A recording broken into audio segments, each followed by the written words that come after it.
Welcome back. The chief executives of federal government and parastatals and agencies have converged on the Administrative Staff College of Nigeria, Topo Badagry, for the opening of a 2-week mandatory training program aimed at strengthening leadership competence and institutional capacity in line with the renewed hope agenda of the federal government.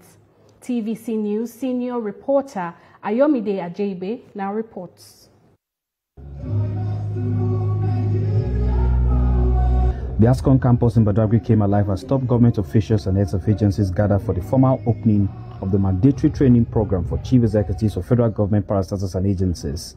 This renewed hope agenda places human capacity development at the heart of governance transformation. The President's continuous emphasis on competence, results, and ethical leadership gives renewed impetus to what we do here at ASUU. The Permanent Secretary, Career Management Office, and Head of Service Lagos State both stressed that capacity building has been institutionalized to enhance productivity and equip public officers for emerging administrative challenges. Mandatory training program is more than an induction. It is a bridge between vision and execution. It familiarizes new chief executives with how government business is conducted. You are the interface between policy and implementation. It is therefore imperative that your leadership reflects excellence, integrity, accountability, and empathy. The head of the Civil Service of the Federation, alongside the representative of the Secretary to the Government of the Federation, says the 2-week training reflects a shared vision of building a competent, ethical, and digitally empowered public service that aligns with the administration's performance goals. The theme of this year's edition, Lead Boldly, Reform, Deliver, Renew, captures the urgency of the moment.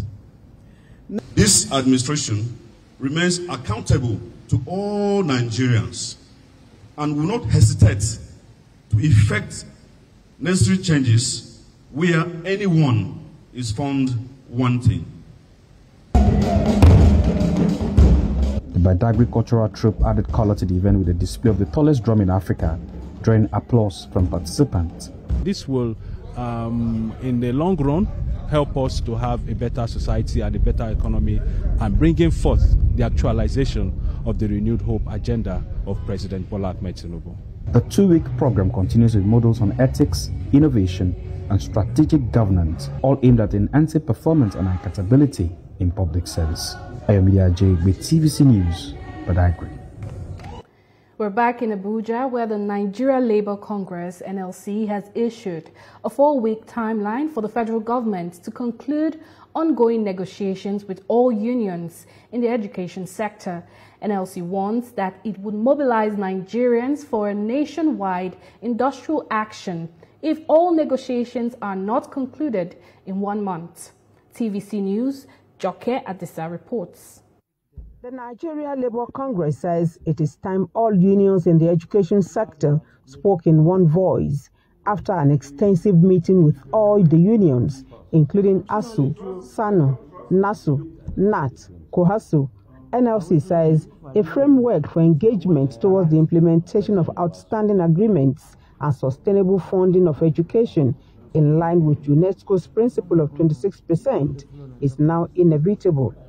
We discovered that those governments sent to meetings go there without mandate.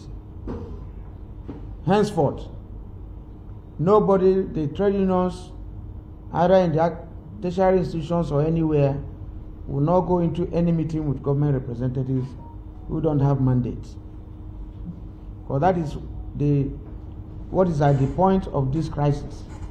You go and finish a negotiation, you sign an agreement, and then you go back to renege. Never again.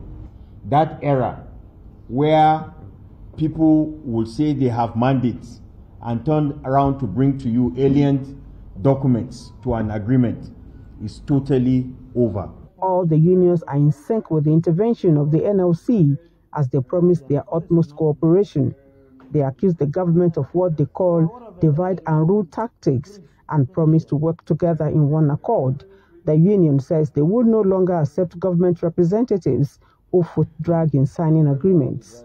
We will no longer agree any divide and rule, because what we have realized from government is that they also play this card of divide and rule among our unions. Going before these committees, and we will be told that yes, the government has submitted their recommendations. I am averse to that. A committee, once you set up a committee, the committee is supposed to submit a report to your table and even make recommendations for approval and implementation. Others, including ASUU, ASUU, and COHESU, appeal to the government to see unions as partners in the development of the sector. NLC says its organs will meet at the end of the one-month ultimatum to decide on the next line of action. Jokeetsa, TVC News. We're still in the capital city, where Vice President Kashim Shettima has assured stakeholders and development partners of the commitment of President Bola Tinubu to promoting girl-child education across Nigeria. He said among other government interventions in girl-child education, the school feeding program remains essential. At a meeting with a delegation from Plan International led by its Director of Program, Quality and Innovation, Senator Shettima also invited a teenager, Joy Oga, to take over the seat of the Vice President for a day and address the nation. Speaking from the Vice President's seat, Ms. Oga expressed gratitude for the opportunity to represent millions of Nigerian girls. She claims that across Nigeria, 10.5 million children are out of school, with over 60% of them being girls. Ms. Oga emphasized that Nigerian girls can become leaders if necessary interventions are implemented by relevant authorities and stakeholders. The issue of the girl child is not an issue of political sloganeering. No. It's an existential threat to our nation.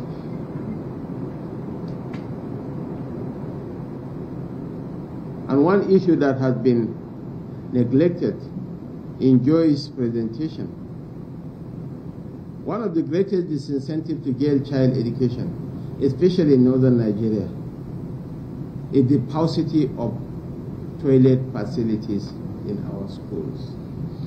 But for millions of girls across Nigeria, girls whose dreams are still waiting to be seen, to be heard, and to be believed in, this moment is beyond a title. It is a reflection of every girl who wakes up every morning with hope, even when her reality has none. I stand here as one, but I carry many voices. Voices from classrooms without roofs, from communities where books are luxuries, and from young hearts that have learned to dream in. Let's talk sports now. The Joint Task Force Operation Enduring Peace has reiterated its commitment to fostering peace and unity in Plateau State through community engagement. At the grand finale of its Peace and Unity football competition in Mangu local government area, the force also flagged off the distribution of writing materials to schools, a move aimed at promoting education and harmony among youths. Our senior reporter, Funom Joshua, has more. What did I tell you? It was a day of excitement and renewed hope in Mangu as Operation Enduring Peace held the grand finale of its Peace and Unity football competition. The initiative, which has continued to strengthen civil-military relations, drew dignitaries, community leaders, and residents from within and outside Plateau State. Major General Folusho Oyinlola, who also flagged off the distribution of writing materials to schools, assured residents that the Joint Task Force remains fully committed to protecting law-abiding citizens while warning criminals to stay clear.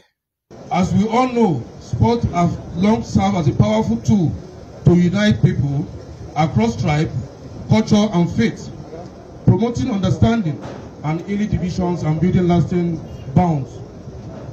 This competition provides a unique platform for young people, regardless of ethnic or religious background, to engage, to interact and embrace one another in the spirit of unity and sportsmanship.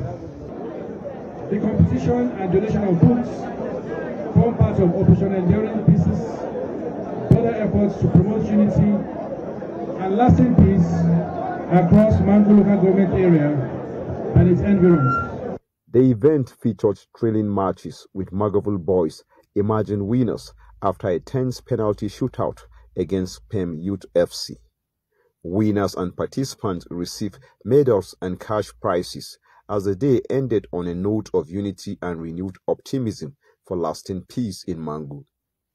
Phonom Joshua, TVC News, Mangu. What did I tell you?